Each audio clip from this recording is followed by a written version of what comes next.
Hello Mark, I'm Keisha and my school number is number 49.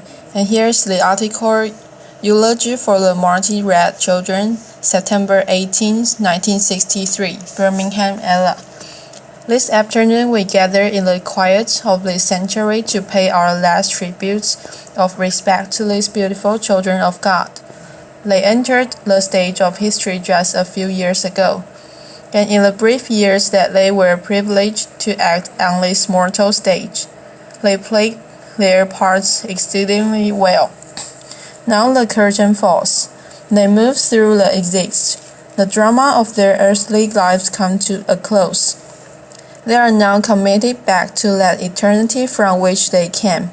These children, unoffending, innocent, and beautiful, were the victims of one of the most vicious and tragic crimes ever perpetrated against humanity. Yet they died nobly. They are the martyred heroines of a holy crusade for freedom and human dignity. And so this afternoon, in a real sense, they have something to say to each of us in their death. They have something to say to every minister of the gospel who has remained silent behind the safe security of stained glass windows.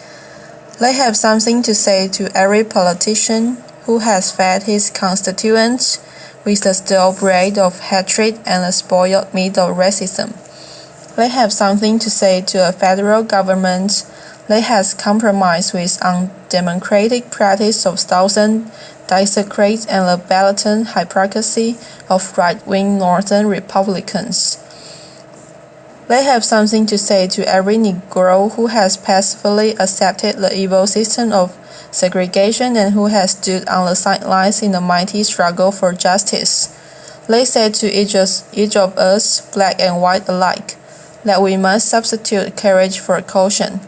They say to us that we must be concerned not merely about who murdered them, but about the system, the way of life, the philosophy which produced the murderers. Their deaths say to us that we must work passionately and unrelentingly for the realization of the American dream. And so, my friends, they did not die in vain. God still has a way of bringing good out of evil. And history has proven over and over again that unmerited suffering is redemptive. The innocent blood of these little girls may well serve as a redemptive force that will bring new light to this dark city. The Holy Scripture says, "A little child should lead them." The death of these little children may lead our whole Southland from the low road of man's inhumanity to the high road of peace and brotherhood. This tragic death may lead our nation to substitute an aristocracy of character for an aristocracy of color. The spilled blood of these innocent girls may cause the whole citizenry of Birmingham to transform the negative extremes of a dark past into the positive extremes of a bright future. Indeed, this tragic event may cause the White Sox to come to terms with its conscience. And so I stand here to say this afternoon to all assembled here that in spite of the darkness of this hour, we must not despair. We must not become bitter, nor must we harbor the desire to retaliate with violence. No, we must not lose faith in our white brothers. Somehow we must believe that the most misguided among them can learn to respect the dignity and the worth of all human personality. May I now say a word to you, the member of the favored families? It is almost impossible to say anything that can console you at this difficult hour and remove the deep clouds of disappointment which are floating in your mental skies. But I hope you can find a little consolation from the university of this experience. Death comes to every individual. There is an amazing democracy about death. It is not aristocracy for some of the people, but a democracy for all of the people. Kings die and beggars die. Rich men and poor men die. Old people die and young people die. Death comes to the innocent and it comes to the guilty. Death is the irreducible common denominator of all men. I hope you can find some consolation from Christianity's affirmation that death is not the end. Death is not a period that ends the great sentence of life, but a comma that punctuates it to more lofty significance. Death is not a blind alley that leads the human race into a state of nothingness, but an open door which leads man into life eternal.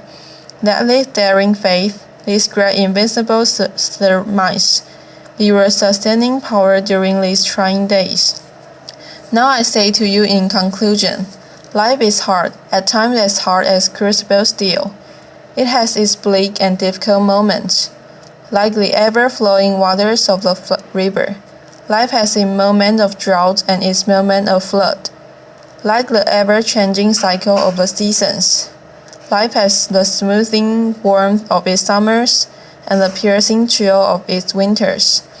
And if one will hold on, he will discover that God walks with him, and that God is able to lift you from the fatigue of despair to the buoyancy of hope, and transform dark and desolate valleys into sunlit paths of inner peace. And so, today, you did not walk alone. You gave to this world wonderful children. They didn't live long lives, but they lived meaningful lives. Their lives were distressingly small in quantity, but glowingly large in quality. And no greater tribute can be paid to you as parents, and no greater appetite can come to them as children. Then where they died and what they were doing when they died. They did not die in the dives and dens of Birmingham, nor did they die discussing and listening to filthy jokes. They died between the sacred walls of the Church of God, and they were discussing the eternal meaning of love. They stand out as a beautiful, beautiful thing for all generations. Shakespeare had Horatio to say some beautiful words at his due over the dead body of Hamlet. And today, as I stand over the remains of these beautiful, darling girls, I paraphrase the words of Shakespeare.